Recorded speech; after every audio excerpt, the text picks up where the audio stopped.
할렐루야. 오늘도 이렇게 온라인으로 함께 여러분들과 예배를 드리고 또 말씀을 나눌 수 있게 하신 하나님께 감사드리며 오늘 이 시간 통해서 우리에게 주시는 은혜를 풍성히 누리는 저와 여러분이 되기를 소망합니다. 캐나다 몬트리올에 가면 한 사람의 동상을 볼 수가 있습니다. 바로 1863년 10월에 태어난 역사상 가장 힘이 센 사나이라고 불리는 루이 사이르입니다. 그는 18살에 750kg의 말을 들어 올렸고 사람 18명, 무게로는 1톤 가까이가 되는데요. 이들을 옮기는 이벤트를 벌이게 됩니다. 또 당시에 거열형이라고 해서요.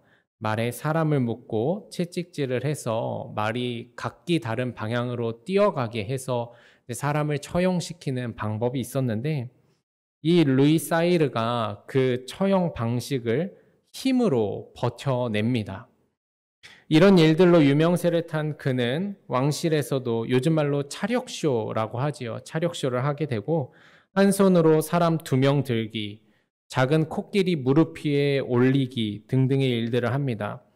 우리나라에는 별로 알려지지 않았는데 유럽에서는 굉장히 유명한 스트롱맨 대회라는 게 있습니다.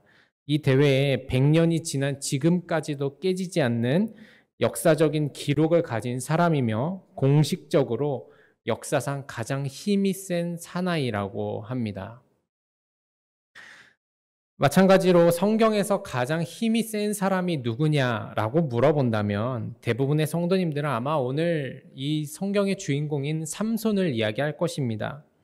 삼손이 살던 시대에는 이스라엘이 블레셋과 계속해서 전쟁하는 가운데 있었는데 그런 시대 속에서 삼손은 나귀의 턱뼈로 블레셋 사람 1000명을 때려 죽이는 사건을 만들어내지요. 블레셋에게 있어서 이 삼손은 두려움 그 자체였었습니다. 그래서 삼손은 항상 어떤 근육질의 강한 전사의 이미지로 우리가 생각하고는 하지요. 대체 이렇게 강한 삼손의 능력은 어디에서부터 시작된 것일까? 어린 시절에 저는 삼손의 강한 힘은 그의 머리카락에서 나온다고 배웠었습니다. 삼손은 나시린으로 태어났고 한 번도 자르지 않은 긴 머리카락을 가지고 있었지요. 그것이 삼손의 힘이었고 능력이었다고 배운 것입니다.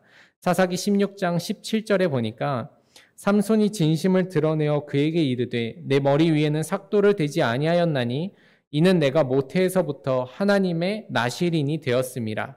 만일 내 머리가 밀리면 내 힘이 내게서 떠나고 나는 약해져서 다른 사람과 같으리라 하니라. 성경의 이야기 속에서 삼손은 동일한 이야기를 하죠. 삼손은 자신의 힘이 머리카락에 있다고 이야기를 하면서 들릴라에게 머리카락에 대한 이야기를 알려주었습니다. 그래서 머리카락이 잘리게 되고 삼손을 잡으러 블레셋 군인들이 왔을 때 블레셋 군인들을 잡으러 일어나지만 머리카락이 잘린 삼손은 힘을 쓰지 못하게 되죠. 이런 모습과 상황을 보면 삼손의 힘이 머리카락에 있다라고 생각할 수가 있습니다. 그러나 삼손도 몰랐고 여러 성도님들도 오해하는 것이 있는데 삼손의 힘의 원천은 사실 머리카락이 아니라 여호와 하나님의 함께 하심에 있었다라는 사실입니다. 사사기 16장 20절에 보니까 삼손이 잠을 깨며 이르기를 내가 전과 같이 나가서 몸을 떨치리라 하였으나 여호와께서 이미 자기를 떠나신 줄을 깨닫지 못하였다라고 이야기를 합니다.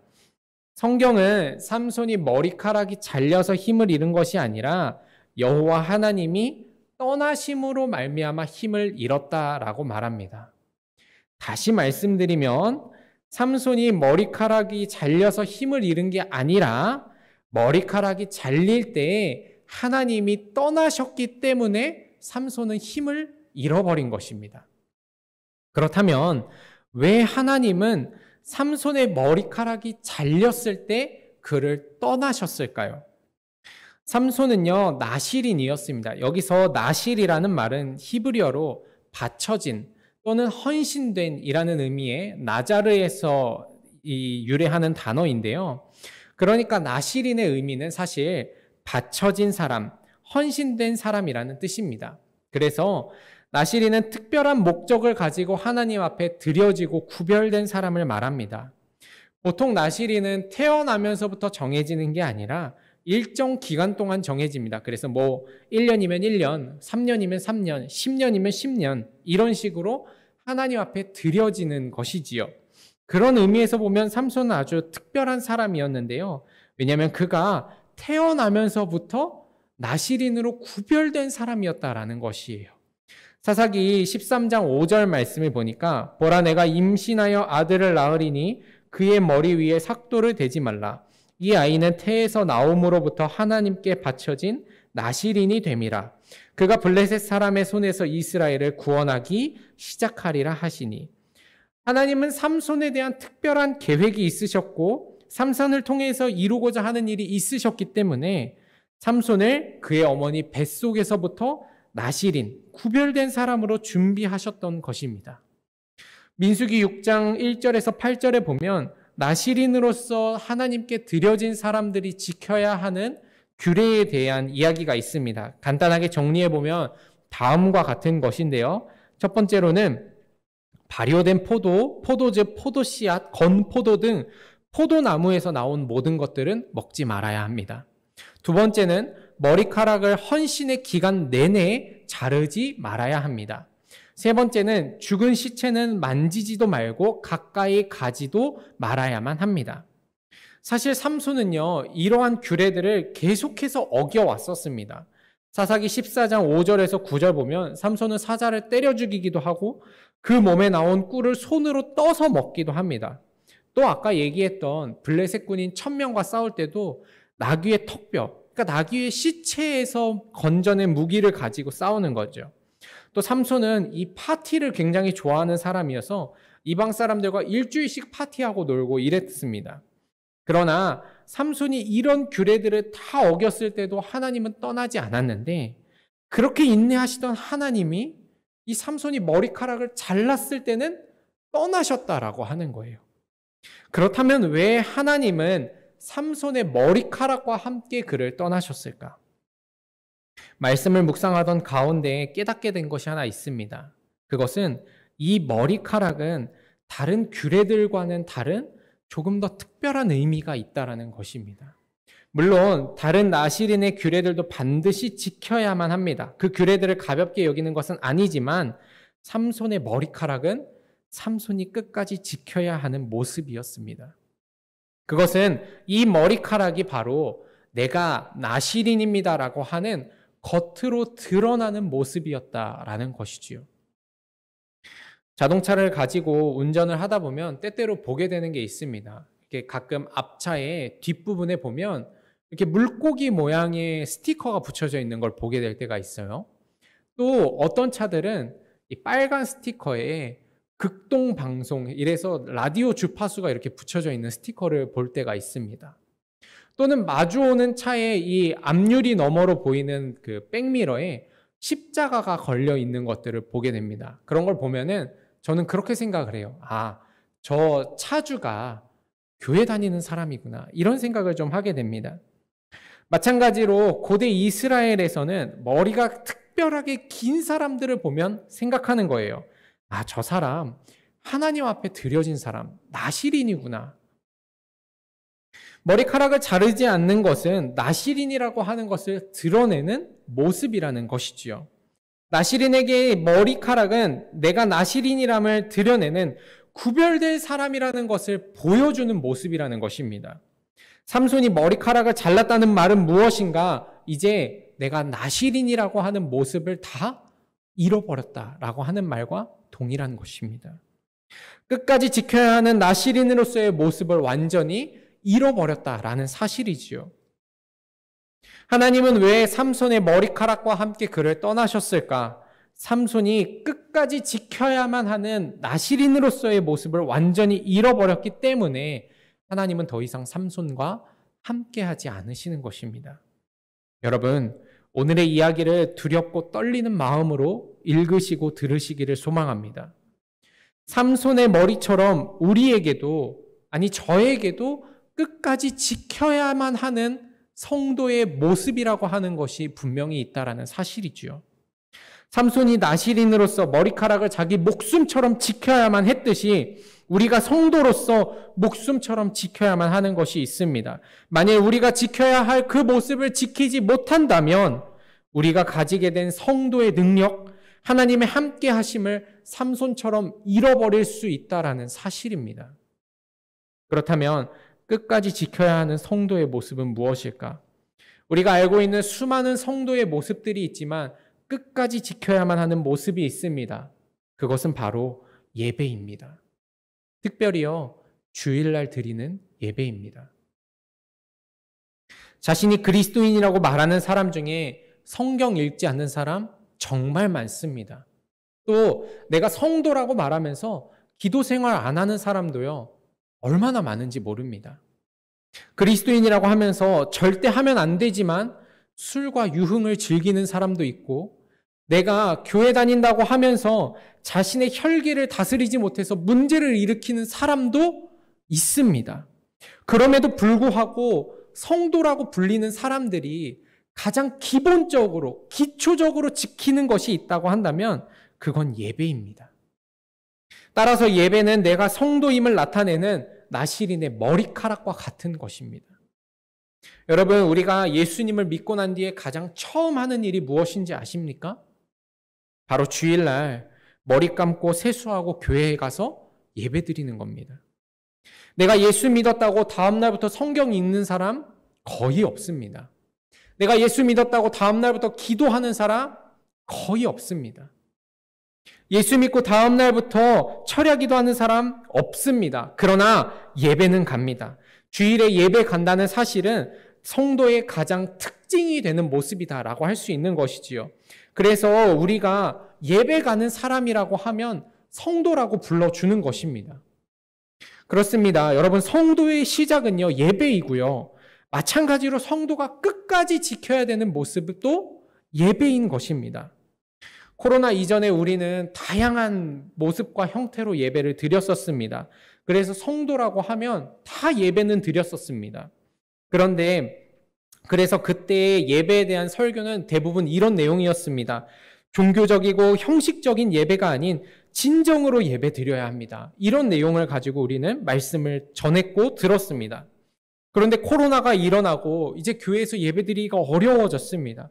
이제는요, 종교적이고 형식적인 예배조차도 드리지 않는 성도들이 등장하기 시작했어요. 온라인으로 예배 드릴 수 있다고 하니까 예배 시간에 맞춰 드리지 않고 나중에 예배 드려야지.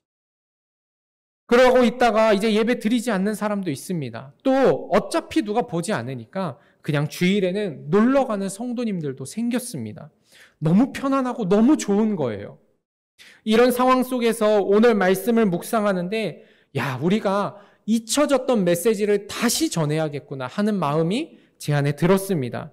여러분, 주일에는요, 예배를 드려야 합니다. 주일 성수를요, 반드시 해야만 해요. 예배는요, 성도가 끝까지 지켜야 하는 가장 중요한 모습인 것입니다.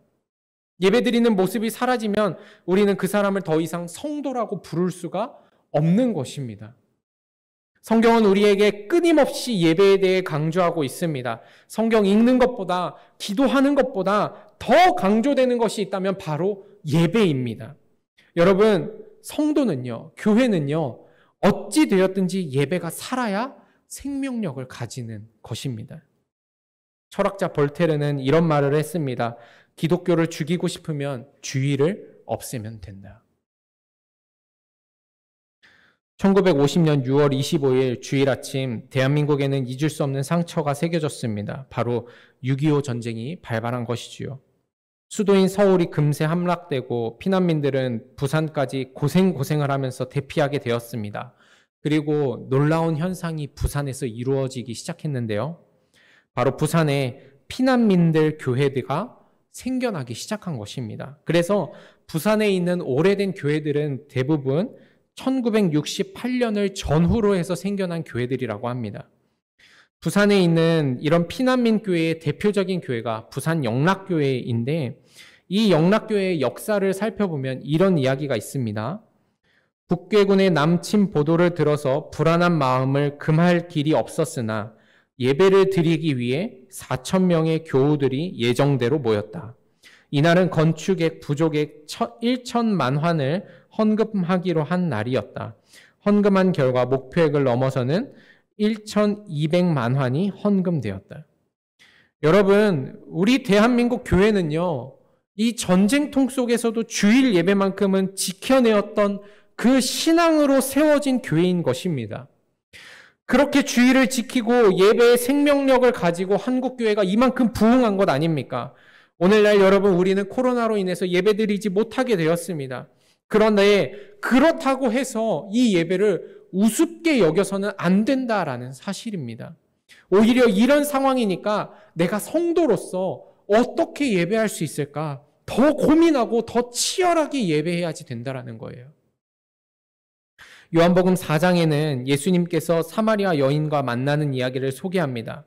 사마리아 여인과 예수님이 대화하시면서 이런 이야기를 합니다. 여자가 예수님에게 먼저 물었어요. 예수님, 우리 조상들은 여기서 예배해야 된다고 합니다. 그런데 유대인들은 저기서 예배해야 된다고 합니다. 대체 어디서 예배해야 합니까? 그때 예수님이 대답하십니다. 요한복음 4장 21절에 예수께서 이르시되 여자여 내 말을 믿으라. 이 산에서도 말고 예루살렘에서도 말고 너희가 아버지께 예배할 때가 이르리라. 예수님이 뭐라고 하십니까? 여기서든지 저기서든지 어디서든지 좋다. 하나님 앞에 예배해라. 우리가 코로나를 맞이하면서 온라인 교회를 이야기할 때 이 본문을 이야기했었습니다. 그래서 우리가 교회의 선교적 사명과 그리스도인의 사명을 위해서 우리가 각자 있는 곳에서 비대면으로 예배합시다 하면서 이야기를 했어요. 그런데 여러분 잊지 말아야 해요. 취지가 뭐냐면 어디서든지 예배해야지 된다라는 겁니다. 어디서든지 할 수 있다고 아무 때나 하고 쉽게 생각해서 안 된다라는 거예요. 사랑하는 성도 여러분, 이 시대 속에서 우리가 온전하게 지키고 우리가 서로 권면해야 하는 것, 우리가 성도로서 이 시대 속에서 반드시 지켜야 하는, 끝까지 지켜야 하는 모습은 무엇인가? 바로 예배인 것입니다. 예배하는 모습을 여러분 목숨처럼 생각하고 지켜야만 합니다. 삼손은 나실인으로서 끝까지 지켜야 하는 모습을 지키지 못했습니다. 그 결과 어떻게 되었습니까? 삼손은 눈이 뽑히고 가사 블레셋 땅에 내려가서 맷돌 돌리는 일을 하게 됩니다. 하나님의 능력을 잃고 영광된 모습을 잃고 사명을 잃고 매일같이 뱅글뱅글 도는 인생, 그 인생을 살게 된 것입니다. 마지막 우리가 오늘 읽은 본문의 마지막에 22절에 머리카락이 자랐다고 하지만 그의 힘은 돌아오지 않습니다.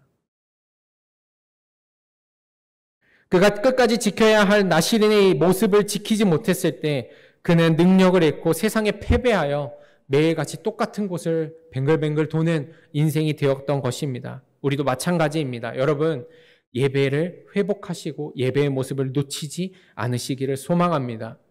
흔들리는 무릎을 굳게 하십시오. 떨리는 손을 붙잡으십시오. 우리가 예배를 목숨처럼 생각하고 끝까지 지킬 때 하나님은 우리에게 능력을 주시는 줄로 믿습니다. 지금 이 시간은 수요 예배로 모였습니다. 또 사회적 거리두기가 4단계로 이제 조치되면서 비대면으로 모여 우리가 온라인으로 예배를 드립니다. 이 시간에 온라인으로 예배드리는 성도님들은요, 정말 대단하신 분들이에요. 적어도 예배에 대한 사모함이 있고 주일 예배만큼은 빠지지 않으시는 분들이다라고 볼 수가 있습니다. 그런데 여러분, 그렇다고 해도 오늘의 말씀을 이미 지키는 말씀이라고 생각하고 지나가지 마십시오. 여러분들이 이미 잘 지키고 이루고 있는 이 예배를요, 여러분 남은 한 주간 동안 권면하십시오.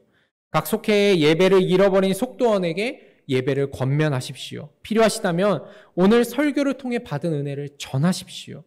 가족 중에 혹시 예배에 대한 사모함을 잃은 가족이 있다면 여러분 권면하십시오. 예배가 얼마나 소중하고 우리가 성도로서 반드시 지켜야 된다는 것을 여러분 가서 강력하게 이야기하십시오. 그렇게 전해진 예배의 권면으로 말미암아 우리 충주 남부교회의 예배가 온전하게 세워지고 회복될 줄로 믿습니다. 그리고 우리 모두가 예배를 회복하는 성도가 될 때 세상을 이기고 코로나를 이기며 이 시간을 복된 시간으로 바꾸어내게 될 줄로 믿습니다.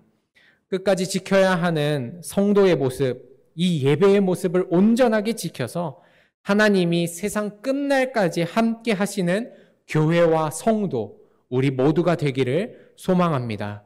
기도하겠습니다.